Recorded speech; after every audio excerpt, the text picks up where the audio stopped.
Hello and welcome to I Am Not Your Tour Guide, but I am your host, Starla Skelton. This is a podcast where travelers become storytellers. And today I have one of my favorite people in the world with me. One of the last times I saw this guy, he was crack climbing in Yosemite National Park, and he is just one of the coolest people ever. So please welcome to the show, Chris Law. Hey! Hi, thank you. Happy to be here. I'm so excited. Do you know how jealous Mike Black probably is right now? I hope maximum, ideally. Oh my goodness. Yeah, how are you? I'm doing really great. Just living life and taking it a day at a time. How about yourself?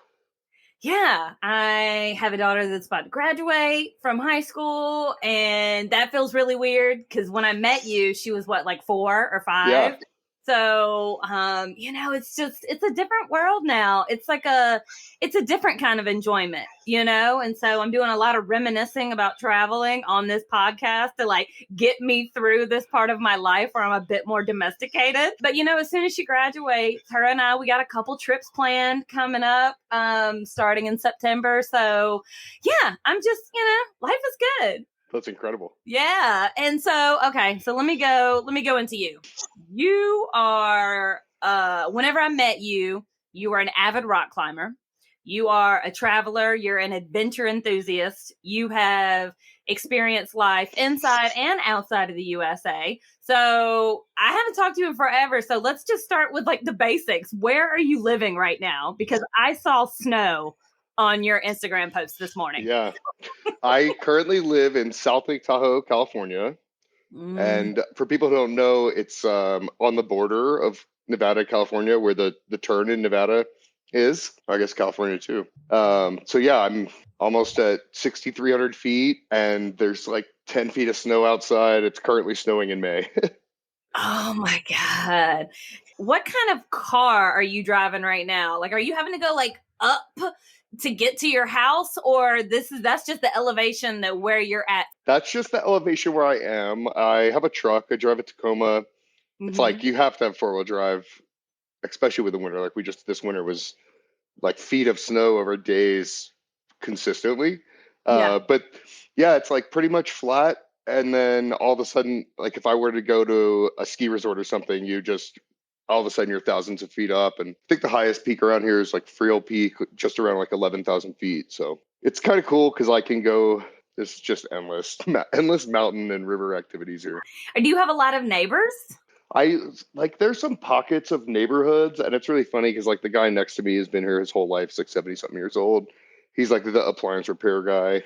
But then there's also a lot of people like me that are younger, and especially a lot of COVID folks that have moved into town, and it's very diverse. It's also ski towns are weird because you got to hire a bunch of people to work at a ski resort in the winter. So there's just a lot of people that show up and leave and show up and leave. And then the adage is you come here for winter and then you stay for summer because it's just a really nice lake. That's awesome. I love how you said people that are younger like me. I'm like, I know. Well, versus the 70-year-old neighbor, But this guy could pick a refrigerator up and carry it upstairs. So I think he's one up me on this. That's amazing. So whenever you and I met, you were in Atlanta, Georgia, and then I know you took a life move and went out to San Francisco, and now you're where you're at. What or who or both? What's inspired your choice of geographic location right now? It's strange. My grandfather flew airplanes to San Francisco from Miami, Florida.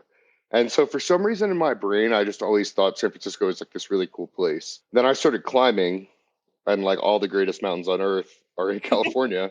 Not on earth, but we have some good ones. And then I took the leap and moved because of a person, which I'll circle back to. But then I got to the Bay Area and I realized this is this is Silicon Valley. This is where tech started. And I'm a tech guy, so that all worked well for me. The move, my mother moved from New York to Miami. And it was very much inspired to take the leap of faith and go for it. And her and I kind of talked, and I felt like go for it, and she had done the same. So it was like, man, I should just do it. That's awesome. Your mom is super inspirational. Like she's one of those people that you meet in life and like you just don't forget her. She's just so kind. I appreciate you saying that. I show everybody, she's a quilter. I show everybody that comes over like all these quilts she's made. And we had to evacuate because of Caldor fire last year from Tahoe. It was like a mile away from my house.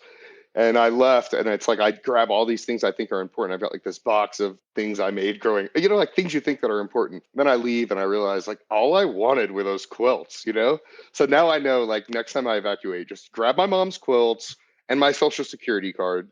That's apparently really important. So they say. Yeah, so they say. When did you have to evacuate? Was this last year? This was, time flies so fast, 2 years ago now. 2 years ago.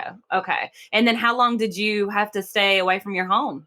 Oh, gosh, we were gone about 10 days almost. Yeah. And it was weird because at the time, like a lot of California was on fire. So all the Forest Service closed all the Forest Service land. We evacuated from where I am to a town called Mammoth, which is just like another mountain town on the other side of the Sierras, but much higher altitude, like really cool place.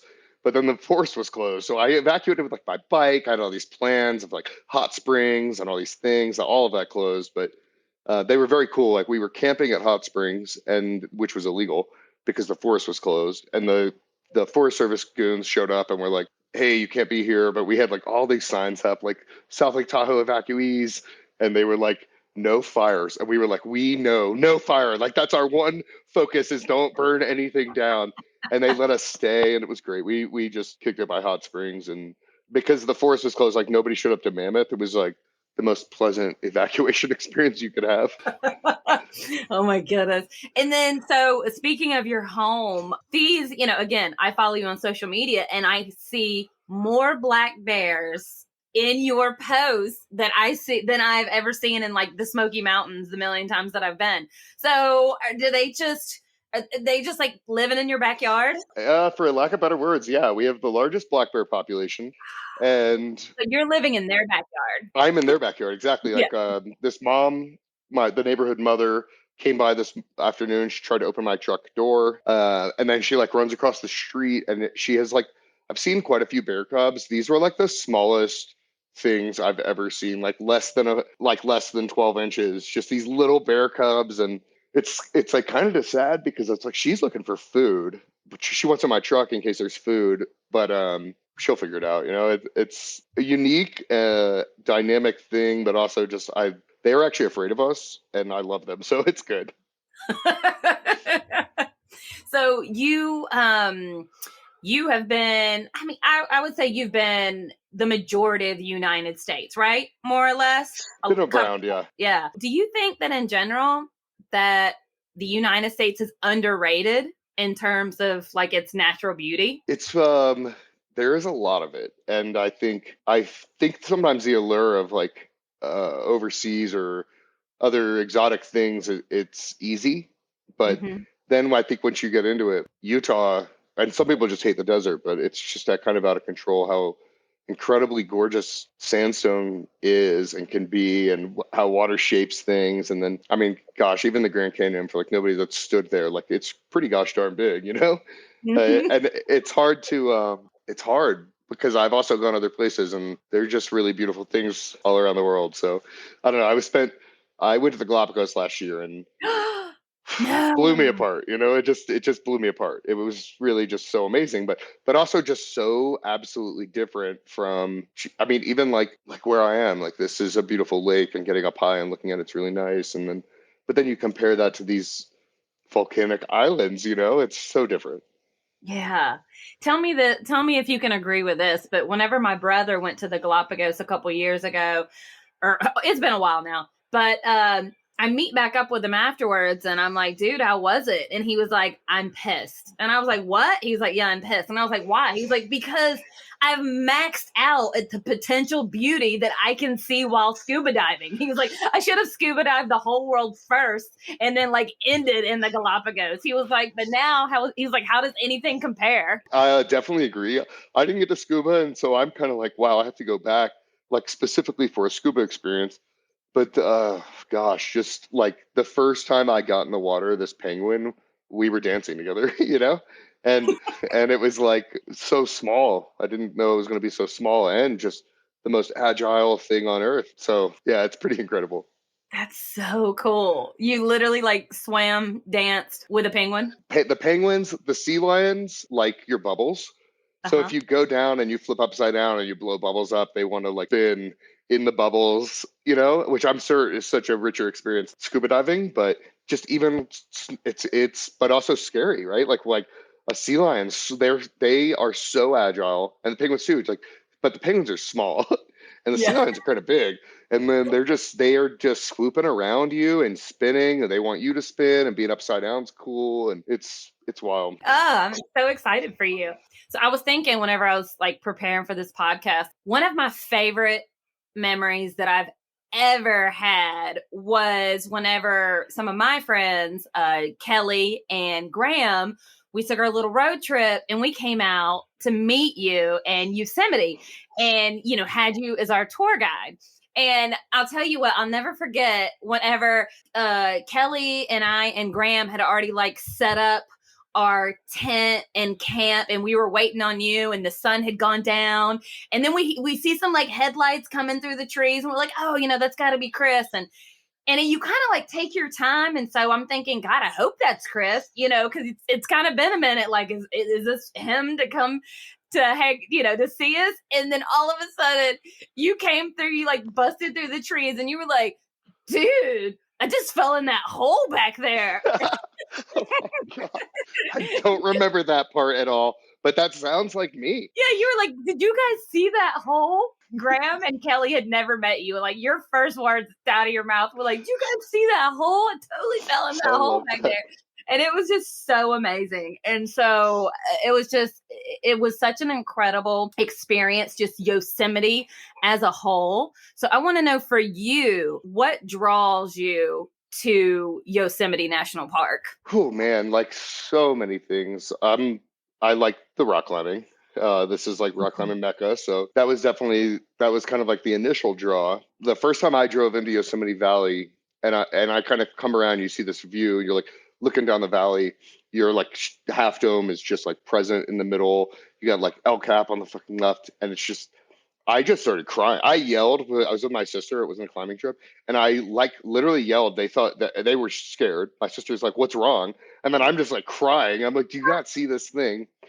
So it's like it's not just climbing. It is so big and unimaginable. Like these features that are made out of rock. And then it's like I'm a history buff, so then I get into a place like this, and my brain starts immediately just like wanting to understand more like who was here before us, but then like how did it become to be like this, and just every single thing. I all of a sudden want to know like everything, which is so impossible, but that's what got me. Like once I made it in, I thought I have to see every inch. And did you kind of meet or become part of a rock climbing community while you were visiting there a lot? The community is it's one of the things I love about climbing is the community is small. It's so big, but then it distills down like we all want to climb the same rocks. So the greatest people of the whole world are showing up in the same place. I met a really like a strong group of people in Berkeley, California, which is kind of like where climbing started at this little bitty rock in Berkeley. Like they learned how to belay, and those same hardmen like went on to Yosemite to put up some of these things. And yeah, I built a really nice community, but then also it's always very open. So I think we camped at Camp 4. Camp 4 is like the only walk-in campsite that still exists, and it's originally the climbers' campsite and almost got torn down and then was added to a registry of historical places. And you can just go to Camp 4 and you'll definitely see the greatest rock climbers in the world, but then you'll also just meet some people that have come from all over that are wanting to experience the same thing.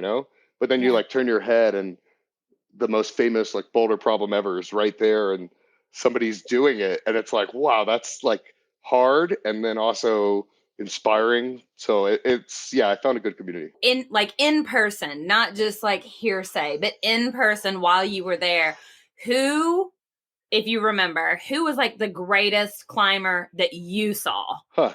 Okay, to me, it's Yeah. Dean Potter. May he rest Okay. in peace.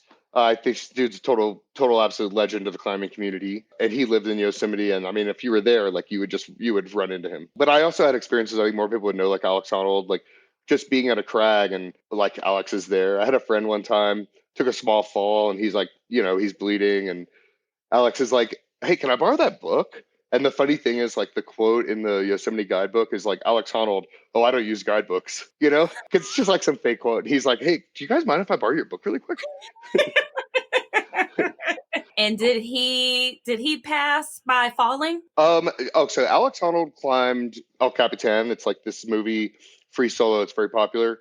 Oh Dean yeah. Potter passed by jumping off this thing called Taft Point, like wingsuit flying, and he was trying to like dip through this V in the wall, and there's like a blurb from the person in front of him. But he was an extreme sports human, so it Yeah. was like he was either going to go wingsuit flying or trying to solo El Cap. Yeah.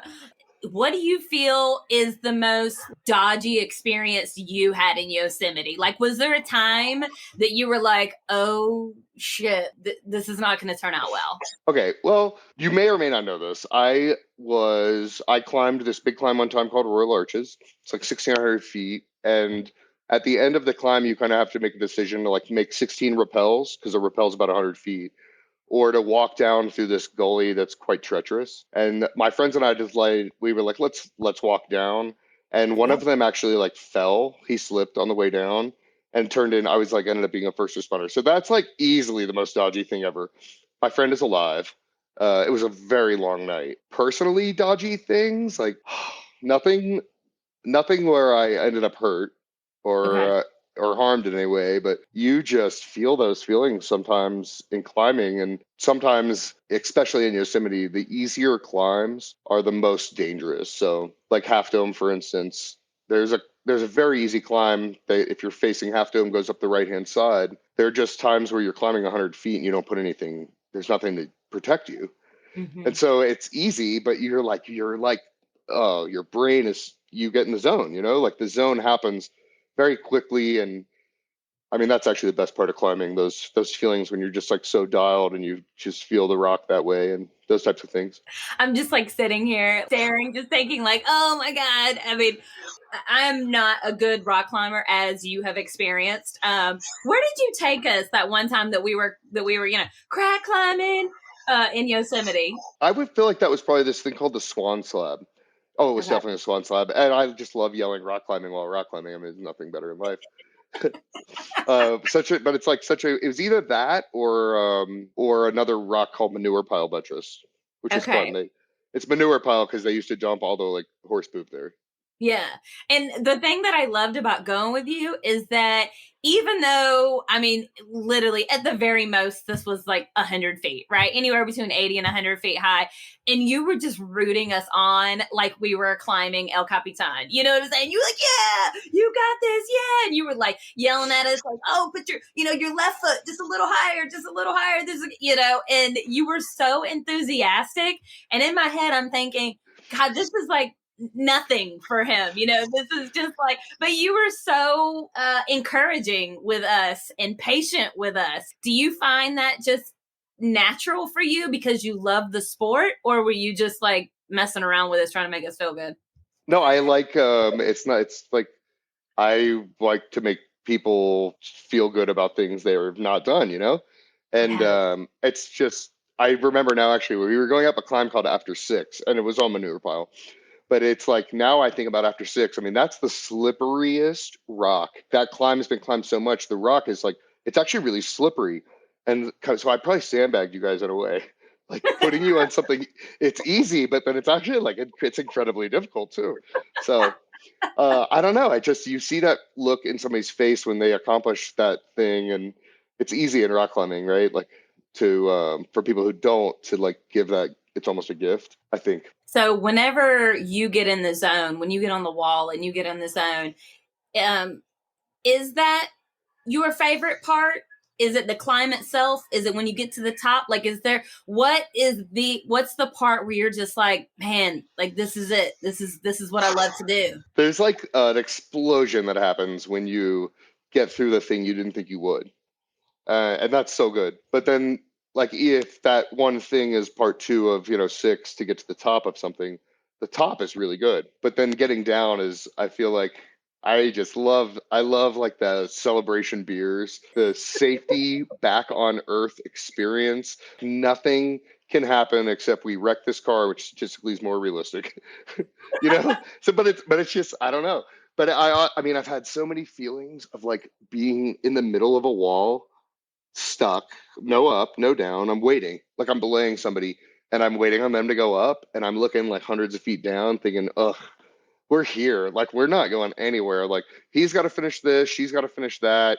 I need to do one more, and then we're at the top. Then we get to walk down. It's kind of like in the middle of it sometimes can be almost just almost daunting. Like there's a Yeah. lot of downtime in climbing you don't see, like just especially on those long climbs. Like you're just belaying sometimes for a long time, hours. Like when you see people get into hard parts and then they get stuck and they're like up and down and up and down and up and down, and you're like just sitting there, like sitting there, like in the most uncomfortable. Sometimes, it's like harness digging in, shoes, pain. Like, why did Yeah. I wear these shoes? I should have worn the half size bigger. Have you ever slept and camped out on a wall? Only the one time when the accident happened. And it was like it was a lot of like interrupted peace with vitals. Yeah. No, Oh. yeah, we that's like the only intentional time. Okay. So I remember whenever Unintentional, I we, guess. yeah, unintentional. I remember when we went in, and one of the things when the sun was setting that I noticed about El Capitan is that there were all these, you could see people's headlamps from their heads, like all kind of up the wall, like ping, ping, ping, ping. And I'm like, oh, and I was like, Chris, are people sleeping up there? And you were like, yeah, dude. And they have like these hanging, what would you call it? What hangs there? A Um, bivy. a bivvy. Okay. And then they have their sleeping bag. And then how do they go to the restroom? Okay, so you have we're conscious about the mountains. Uh-huh. So you have like a poop thing you carry around. You have like wag bags. Yes. Yeah, so it's a lot of wag baggery. And then I mean honestly, like people probably pee. Like there's a wonderful story. The first woman, the most epic woman on earth is Lynn Hill. She climbed the nose of El Capitan like one of the first people, And it's like then she's like, and then she comes down. It's like the 70s or something, and she says, "It goes, boys." That's like her quote back. So she's a legend. There's a great story about somebody, they're climbing and it's like, oh my God, is it raining? And then they look up and it's like Lynn Hill's peeing on them. So I'm sure there's a certain level of that. I'm sure people carry water jugs and pee in them. Um, the last time I did Half Dome, I was with a woman, and we're like we're in the middle of this thing, and she's like, I've got to pee right now. Like it's happening right now. We're stopping right now. It's like we're in the middle of a wall. She's like dangling off this thing, like trying to keep her harness on, but get her pants down. It's like stay safe, but like also like get this pee out of me immediately. Yeah, And she sounds awesome. Was that a girlfriend? that was, yeah. She was good Uh, people. that's awesome. That's There's awesome. also a really great story about a good buddy of mine in the Bay. He'd never been on a big wall, and it's like he had to poop, but it was diarrhea. And he's with somebody, and it's like it's a team sport, So he's holding his friend's holding the bag, and it's just like liquid, but there's like liquid from the front and the back, like at the same time. It's like it's a big bag in the wag bag, but it's like it's not that big. It's yeah. A lot of adventures of the bathroom. Feel like you're gonna have a really close bond with somebody after that experience, right? Yeah. Well, it's like Like, I don't actually like want to poop like immediately next to somebody, but obviously you have to on a wall. right. So yeah, it's like you become a team. You hold hands a little. Yeah. This is, you don't have no hurry to answer this question, but it just kind of came to my mind. Is there, do you have a favorite book that revolves around the rock climbing world? Ooh. I'm staring at this bookshelf of books. Yeah, no, go for it. Take your time. Well, I after the climbing accident happened, I was like actually quite traumatic, and it's been years now, and I'm in a much better place. But somebody gave me a book called Beyond the Mountain. It's about a bunch of different types of accidents and things that actually helped like quite a bit to read that. I'm the dude who wrote it. It's just like legendary alpinist and all those Yeah. things. If you like, if we have any listeners that are listening and they're like, hey, I've always wanted to plan a trip to Yosemite, for the climbers and for non-climbers, right? Just people who want to go visit.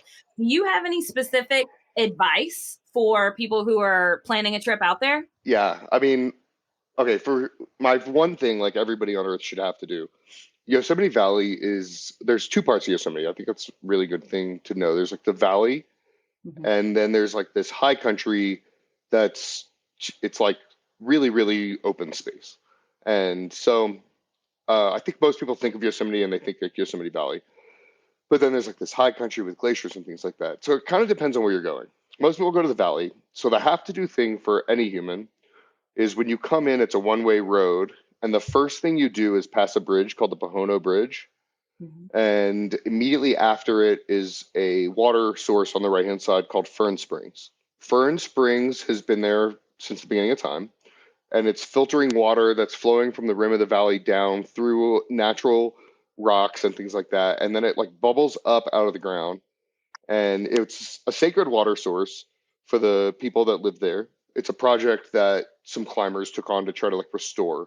So it's called Fern Springs. It should be like huge ferns surrounding the thing, but like tourists stomp all over them. I would say like first thing you have to do is like stop there. Okay, dump out all your water, refill Okay. all your water in the Fern Springs. Um, Take it home. You're gonna want to make kombucha out of it. You're gonna want to make beer out of it, mead. You're gonna want to like water your weed plants with it. Anything you can do with it. This is like sacred water, you know. But Yeah. it's actually it's incredible. It's super clean, refreshing. Just to me, almost like okay, let's start this journey. Like connect to the space, connect to the land, and in a way, like connect to the people that we kicked out to take it over. People who could manage the logistics should climb Half Dome. Should hike Half Dome.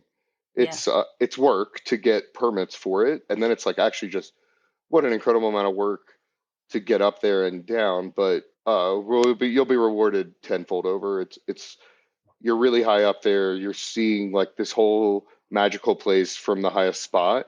And then Mm-hmm. you're also seeing like out into the high country of Tuolumne, and it's just like, whoa. um, Medium fit people who wanted to not go to the top of Half Dome, Yeah.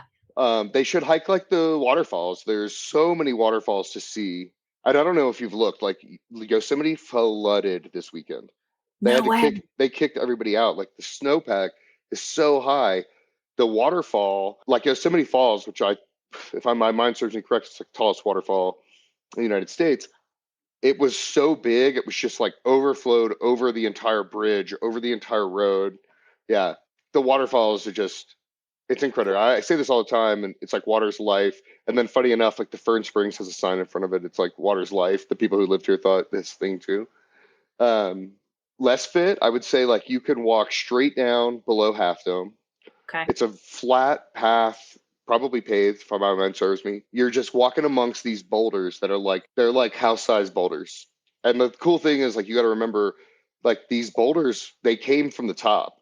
So like at some point in time, something broke or something happened, and all this stuff fell. And so a house-sized boulder falling, like it breaks, right? So it was like what? It was a hotel-sized boulder, and it Yeah. cracked into pieces that landed to be house-sized boulders, and you just kind of walk through them. You end up at a lake called Mirror Lake, and it's usually just flat. And you're looking at this beautiful, like exact replica of Half Dome, and then you look up, it's like, well, that's Half Dome. There's some seasonal activities, like there's a firefall that happens where the light is just perfectly hitting this small waterfall off Half Dome that's not always there. You know, it's like a seasonal thing, and it Oh man. looks like it's on fire. There's a lot of activities like for not fitness people to do, but Yeah. also like hiking up the Falls Trail. And the thing is, like, it's like 3,000 vertical feet. Uh-huh. I'm sure you remember, like, we hiked up to Glacier Point. It's like you're going up and up and up and up and up.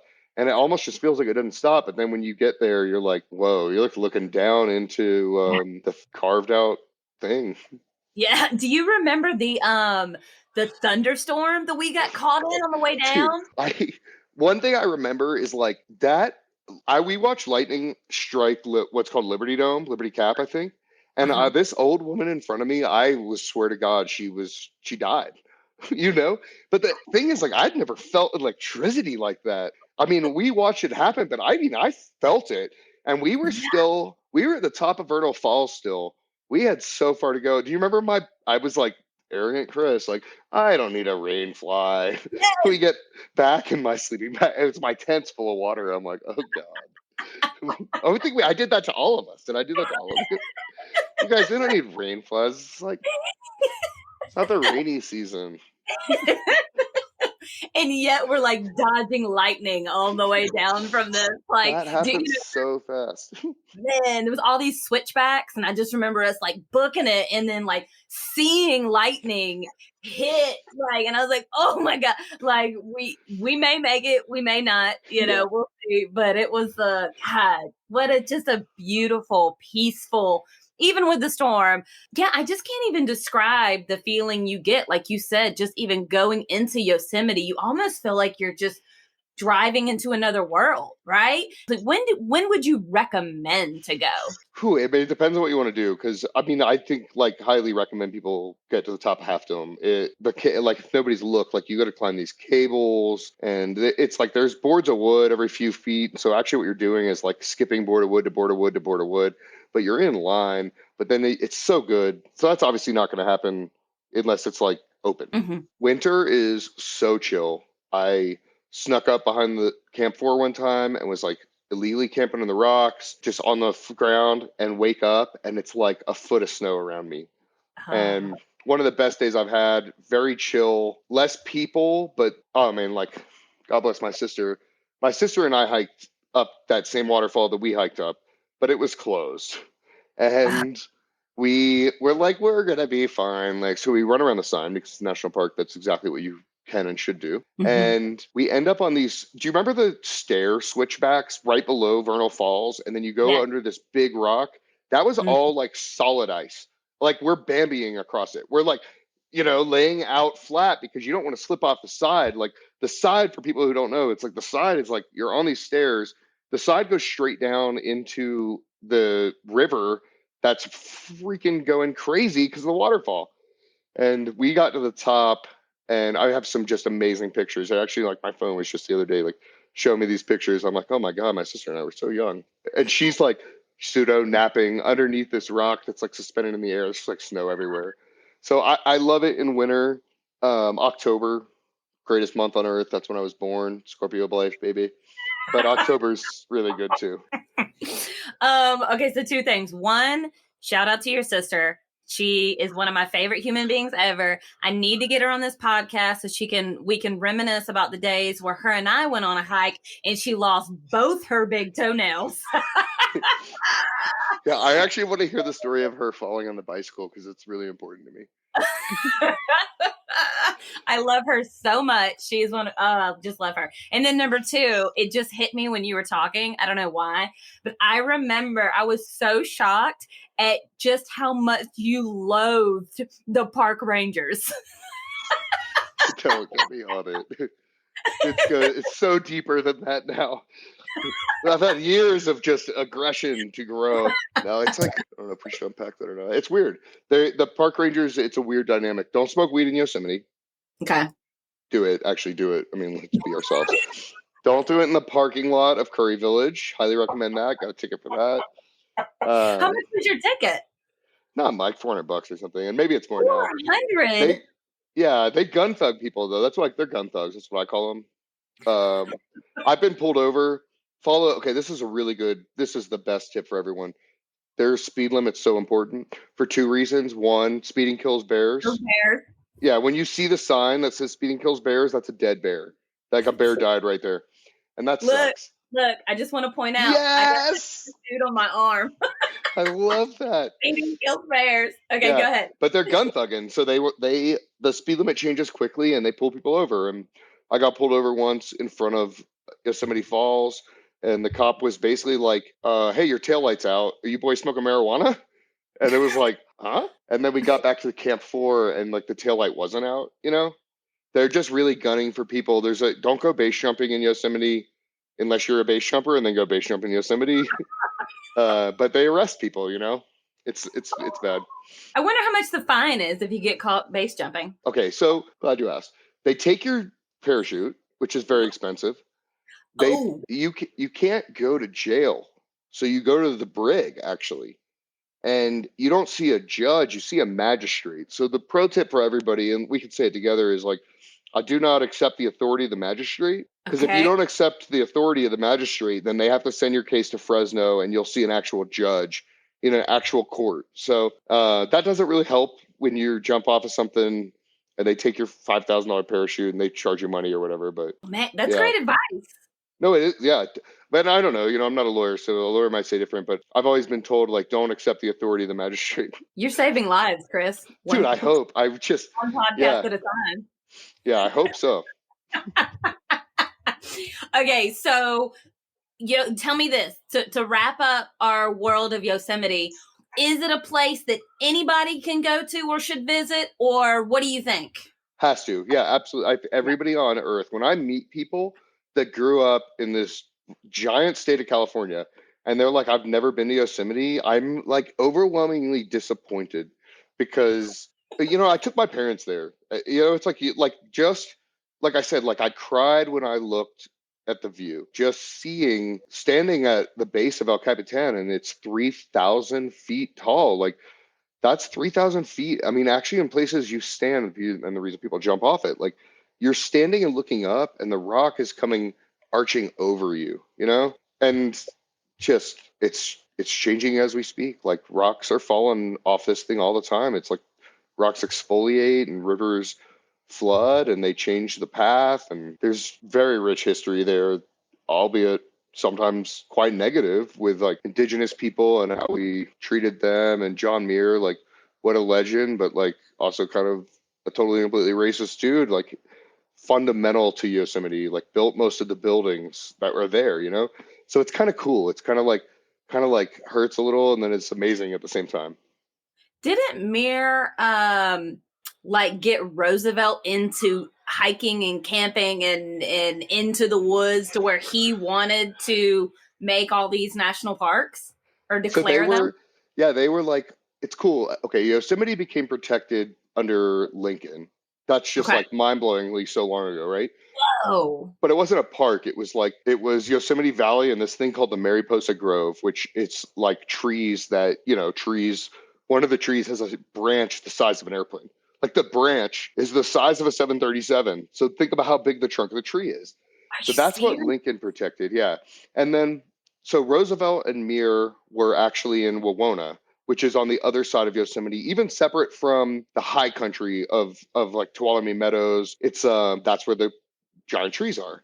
And Roosevelt's a to-do fellow, right? He's got like an entire cavalry with him. Muir convinced him to kind of dip out, and they took horses all the way from Wawona down into the valley and slept if I remember correct, at Bridal Veil Falls. I think there's even like a sign there that says this is where they talked. And Muir basically convinced Roosevelt, like, we have to preserve this as a national park. So very cool. I mean, like, That's I would awesome. think for one, like people would never have access to somebody that could make something like that happen these days. Yeah. And then like maybe the next president in charge would just be like, no, no, no, no, no. Like there's gold in them hills. We're Yeah. gonna get it. We're gonna get it. The black gold. Oh my God, man, that just even talking about Yosemite just makes me excited, makes me want to go back like tomorrow. So yeah, that is our main focus right now. Telling everybody, if you haven't been, go. If you have been, go back. Even though I'm sure people that are regulars there, they're like, no, don't come. We Stay make away. we make sweatshirts in Atlanta, and it says "We full Atlanta." Like, we're done. Yeah. Like, we don't need to, I'm sure the climbers at Yosemite are, doing the same thing. Please don't. But it is a wonderful place, completely worth going to and visiting and experiencing. And so I did want to kind of pivot for just a few minutes and ask you, if you were not going to go visit Yosemite, where is one place in the United States that you would recommend somebody to go on a vacation if they're traveling domestically? I think like man, people got a road trip through Utah. It's it's really stupidly out of control. Okay, I'll say my favorite author is Edward Abbey. Okay. And he spent a lot of time in Utah, and he was the first park ranger, I think, in Arches, and he hates tourists. So it's like he has this particular flavor of like, these people don't want to walk to see anything, and he writes a book about it, and it's salty and fabulous, but also like arches, like the arches on arches on arches on arches of sandstone towers, hoodoos, these mud hoodoos, artifacts. This is so sad, but in Moab, there's this scene. It's called this birthing scene, and it's a breech birth. It's a baby that's feet first, and somebody vandalized it. That's the sad part. That happened within like 2 or 3 years. But to me, it's so freaking cool to see petroglyphs like that. And it's like, what was this? Was that average Joe, right? Or Jane? Because Joe probably didn't have a baby, maybe. Or was that like a princess or queen, or I don't know, whatever, like, was it somebody important, or was it just like the first breech birth they ever saw? And there's so many parks, just, you can really take a road trip and like hit them, boom, boom, boom, boom, boom, boom, boom. And Zion's cool. Zion nailed it. You got to take a bus into Zion, like, which is a bummer when you're taking the bus, but then there are no cars. So it's really incredible. I love Utah. How many, you think if somebody had like a solid, solid 2 weeks, they could kind of hit them all? I think 2 weeks. I don't know if you'd hit them all. 2 weeks would be really solid. Maybe you could get them all. Some of them are parks where you're definitely going to want to, like Bryce. I didn't find the need personally to like explore deep into Bryce, but then actually like looking out and seeing all the hoodoos was pretty cool. I think that was Bryce. Arches, I really wish I'd spent more time. I went and saw like the Royal Arch, Grand Arch, whatever it is, and ran, first out there, ran the whole hike out to be the first one, and got the coolest photos with no people and great shadows and stuff. But then it's like there are a lot of arches, and there are a lot of like just weird formations. It's really incredible. Oh man. Okay, so Utah, so Yosemite, they have to visit Yosemite, and then they need to plan a trip to Utah. Yeah, I would say so. Okay, good. Yeah, the second to the last thing I want to talk to you about. But if you have like one good, solid travel story, like what stands out in your mind? What's your go-to? Like if you're sitting at a bar and people are talking about travel, and like, I have like 3 on tap all the time. Like I have to read my crowd. Like, okay, what kind of crowd is this? Which one are they going to go for? The bad, the racy one? Are they going to go for the fun one? Are they going to go for the dangerous one? And then I like pull those out of the hat and tell them. Yeah. Like, what's your go-to travel story? Oh man. I just want to, this isn't it, but like I got a gun pulled on my sister in Guatemala, in Antigua. So it's just like, I think a gun being pulled on me is like, that's in the realm of possibility in the world. My sister, so sweetest thing ever. I know, right? Live and learn. Man, not pulled. It was flash. Like it was kind of a cool thing. Maybe we were in. I don't know. My best story. I went to Honduras with you. I think maybe you might remember. I fell down a waterfall and somehow like stuck it. Because I was dead. Like if I had gotten hurt in that fall, like that was not going to be okay. But I stuck it like an Olympian. The trip progressed. We ended up in Attila, and I stayed to get dive certified. And so I ended up like leaving everyone, and you guys all left, and everybody went home before me. It was very much like spur of the moment, like I want to learn how to dive. And I'm so happy I did that. I'm about to actually start cleaning up Lake Tahoe, scuba diving in the lake and cleaning it. Heck yeah. Yeah. So the get home, I go back to the airport finally, eventually. I mean, let me start off with the vomit comment. So I'm alone. The vomit comet, if somebody doesn't know, it's from Attila back to I don't know where. Yeah. And it's like the smallest enclosed boat in the choppiest water on earth. Not a small boat, but it's the choppiest water. You want a boat 5 times this size in water like this. So I get on alone, which if you're with Starla, even though she's not your tour guide and she's buying your ticket, there's a bowl of Dramamine up there. She's not going to grab it for you. Go get it yourself. So this beautiful woman is sitting across, and they're handing out vomit bags as they do. And the water gets good, and it's like it's getting better. It's like actually now I think it's thunderstorming. And so she just starts throwing up. Like it's out of, I mean, everybody's throwing up. Everybody around me is vomiting. It's just a symphony of perfection. We get to the other side, and my Spanish is bad at best. Yeah. So I'm like, I need a taxi back to your parents' house. And so this dude puts me in a taxi, and it's like, lo and behold, who am I with? I'm with the girl. And she has the most beautiful sundress you've ever seen, like, if I'm gonna be honest. And she meets this guy, and they just make out. They're just like, bow, bow, bow, bow, making out, making out, making out. And I'm like, whoa, she did not brush her teeth in between what we experienced together and now. So, taxi cabs, I've broken you. The taxi driver tries to drop me off not at your parents, and I'm like, no, no, no, no, no. Let's go further, that's how good my Spanish is. Okay, so I made it to the airport after that, and I hope that him and her, I hope they have like a ton of kids now. It's been long enough. Like, hope they're like in it solid. And she told him about the thing. But if not, I'm at the airport, and I guess I was flying on a buddy pass or something. Okay. Like I was flying on standby because they started doing paper tickets, and I was like, shit, I'm not getting on this airplane. So, I'm just like immediately like, if you fly standby and you're in San Pedro Sula and they start doing paper tickets, you're like, nope, this has gone south. So it did. I did not get on the airplane. And so I sleep at the airport, and like the next day, I also don't get on an airplane. But this woman is she's like, my husband works also for the airline, and she's like, well, my family's here. Why don't you come with me? And we're gonna go to Tegucigalpa tomorrow and get an airplane. And I'm like, yeah, let's do that. I'm like, I don't know who you are, but yes. Yeah, I feel like six felt more accurate. So she took me back to the middle of nowhere. It's journaled somewhere where it was, like electricity in and out the whole time. Small town on a hill, and put me in a spare bedroom. Like that's where the refrigerator was. So people were like in and out of my room the whole time. Like, and it's like, it's hot, So I'm like, no, I don't have a lot of clothing on. I'm sleeping on top of the blankets. And it's like, I keep waking up with people and like refrigerator light, and they're staring at me.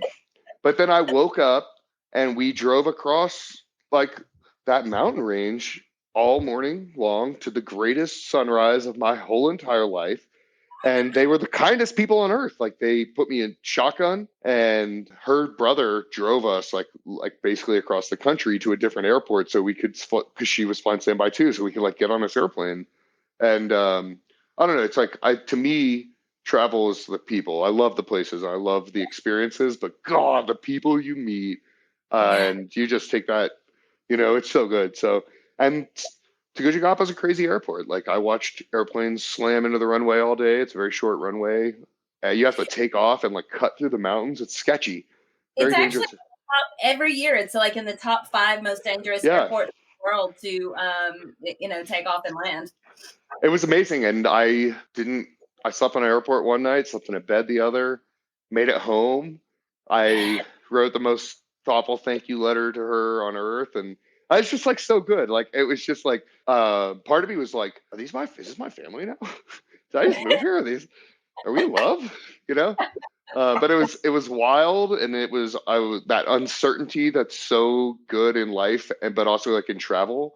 And then it worked out, and it worked out in this way where I can't articulate the sunrise over those mountains. And the thing is, like right now, I'd probably have my phone in my pocket and have a ton of pictures of that. But then that's not where I was, And so it's like I just sat in the front seat watching the sunrise and just eating my stomach on this sketchy mountain road, and the kindness of those people. I don't know, it's just always stood out to me. They were just like so kind to be like, I trusted them, but dude, they trusted me. They took me to the middle of nowhere. I could have been like crazy murderer, like just open my bag up and I just like. Awesome. I love that story. I loved everything about it, and it made me cry because I could just see everything from the vomit comment to the paper tickets to just you're like, yeah, dude, let's go to Tegucigalpa, which really is. The more I think about it, I'm like, oh my god, it's so far from. It's so far. But Oh you my see them using paper tickets, like just go home. Wrong. This isn't gonna work out. Oh man, I love that. I love Honduras, man. That was such a solid trip. Yeah, We had such a it good was time, amazing. and I think that was my first trip with your sister as well. I agree. Yeah, she was there as well, and I don't remember who else, but it was awesome. I think Coral, my daughter, was there as well. I think so too, actually. Like I think for a little minute, yeah. Oh wait, Yeah, could have been it could have been her birthday or it was somebody else's birthday. it was probably hers. I swear I'm always there on her birthday. That's Yeah. amazing. Yeah. So, oh my God, that was amazing. I haven't laughed that hard in a long time. I almost peed myself. I'm not gonna lie. But I held it in. So the end of this podcast, if you listen to any of them, I gotta do my would you rather's. Okay. So I got 5 would you rather's just for you. Are you ready? Okay, here we go. Would you rather, if you were on a trip, would you rather lose your passport or lose your phone with all its pictures in it? Oh God. Man. Okay. Well, I'm gonna just let's lose that passport. It's like free extended trip. This is a great embassy story. Excuse me. I was with these people in Guatemala once, and like at dinner, the dude erased all their photos from like 6 months of travel, and there's no getting that back, Like I'll lose some stamps, gain a Yeah, story, but those pictures, man. but what a nightmare losing a passport's gonna be.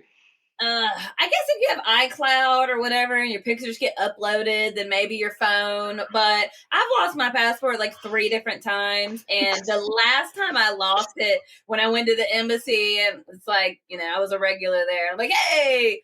And they were like, just to let you know, you aren't going to keep getting one of these. Like, yeah. There is a limit and you can get cut off. And I'm like, wait, that's a thing? You can revoke me from getting a passport because I've lost too many? And they're like, yes. And I'm like, noted. So now Truly it's noted. very important to me. So now it would be my phone. Like, hold on to it. Yeah. Yeah. Okay, here we go. Would you rather spend a year on Mars by yourself, like, Matt Damon style, and I can't remember the name of that movie, but so you have food, it's sustainable, but you're just experiencing a different planet, knowing you're going to get picked back up for a year, or on a remote island by yourself, nobody else.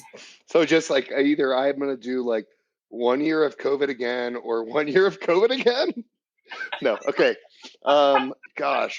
The unexpected of Mars, it's just the red planet. I mean, the endless possibilities, but I think I could make a lot out of an island, to be honest. I think I could make it into a thing, and then actually like probably maybe some gravitas. People would want to come to my island. So I'm going to go island. So you could like build a hostel while you're there. Exactly. Yeah. Get it ready for people to come, and then you can market it as, this is where I was stranded for a year. Swiss Family Robinson style. It's like the Chris McCandless bus. Like people were going to want to come see where I survived. Yeah. Oh, brilliant. And then they're going to want to actually pay to stay there.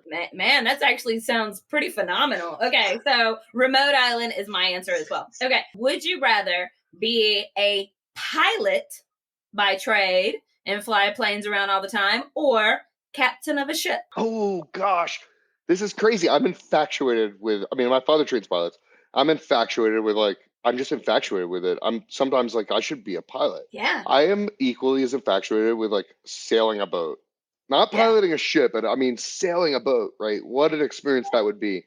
And so I do hope I actually maybe one day I'll fly airplanes, whatever, I don't care. I would love to sail a boat around places one day, like have the means to just not worry about it Yeah. and have a nice enough boat where, you don't want things to break. You don't want like Yeah. lines to break or sails to tear or like pulleys to bust. You want to have like a nice new seaworthy vessel. So Yeah. that would be very cool. A boat. I probably should have looked up her name just to give her credit, but did you see the headlines today about the South African lady who has been on her sailboat for like 236 days and just No. reached in our hemisphere? That is so cool. Isn't it dope? Okay, so anyways, we're gonna go on to number 4. 2 more. Number 4, would you rather stay if you had to be confined to either the Grand Canyon National Park or Yellowstone National Park? You were confined in the parameters for 1 year. Which one are you choosing? Yellowstone all day. I've not been to Yellowstone for starters. I do love the Grand Canyon. I mean, what the thing is, it's just they're so different in the types of things. I mean, but also think about like a year in Yellowstone. It's gonna get snowy. It's gonna be like quite a hard year. But I just feel like I would love.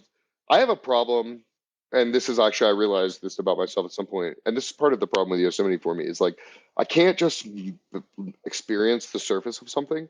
Suddenly, I want to know like all of it.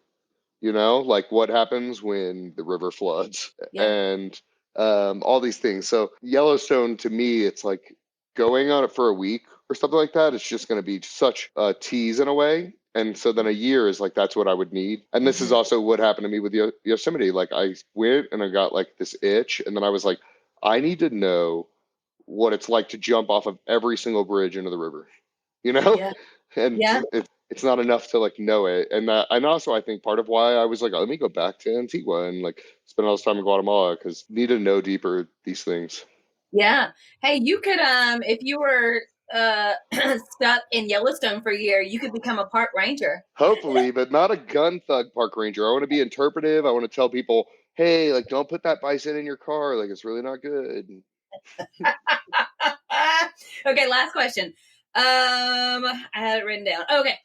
If you were camping, rock climbing, doing your little tour through North America, so United States and Canada, let's include them both together. What animal would you least like to encounter? And I don't have a would you rather because I want to hear just like your straight up answer. Who do Like I hate? what animal or would you like straight up be terrified? I mean, look, it's like not terrified, but marmots, dude. These guys are gonna get in your stuff. Like, I don't care what you do, marmots are gonna find a way. So that I think that applies up in Canada, like up in BC and stuff. I Yeah. think, but I don't know. I love bears, like I said. I think all the bears here are quite domesticated in a way where you and they run. Yeah. Grizzlies are probably different. So then beyond that, because marmots aren't that scary, except they want to like get the weed out of your bag, It's like probably some type of cat. Being Yeah. stalked by a cat, you don't even know they're doing it. They're like tippy toeing behind you and Stealth. yeah. Okay, so you would rather avoid a large cat, let's just say mountain lion, okay? Yeah. You would rather avoid a mountain lion than a polar bear? I mean, hot dog. You're not wrong, but at least I think for the most part, you're going to be able to be like, oh my God, is that a polar bear over there? Yeah, it's like it's murdering a seal. I see it. Blood everywhere. But then you're going to be like, do you hear that? And then I'm, Charlotte, where'd you go? And then it's like, you got dragged away by a mountain lion. I'm like, where, Starla, did you hear that? And you're, so? Okay. Touche. That's a valid point. Okay. Yeah. A polar bear is not going to sneak up on you. Like it's not, Unless you get between it and its cubs. That's the one thing I'll say about bears. You stay away from those cubs. They're too darn cute. Yeah. Well, this was it was like everything I'd ever hoped and dreamed of. I love having conversations with you. I have missed these conversations. It's been like 8-9 years since we've seen each other. So this was legit, man. Thank you so much for bearing your soul, telling us about Yosemite, telling us about some go-to spots, in the United States. And you're awesome. Thank you. Thank you. It's been an absolute joy. I love talking to you. If anybody needs other Yosemite tips, you send them my way. Yes. Okay. I will for sure. All right, man. Thank you so much. Thanks. Bye. We remind you that this is a non-smoking flight. Smoking is prohibited on the entire aircraft, including the lavatories. Tampering with, disabling, or destroying the lavatory smoke detectors is prohibited by law. If you have any questions about our flight today, please don't hesitate to ask one of our flight attendants.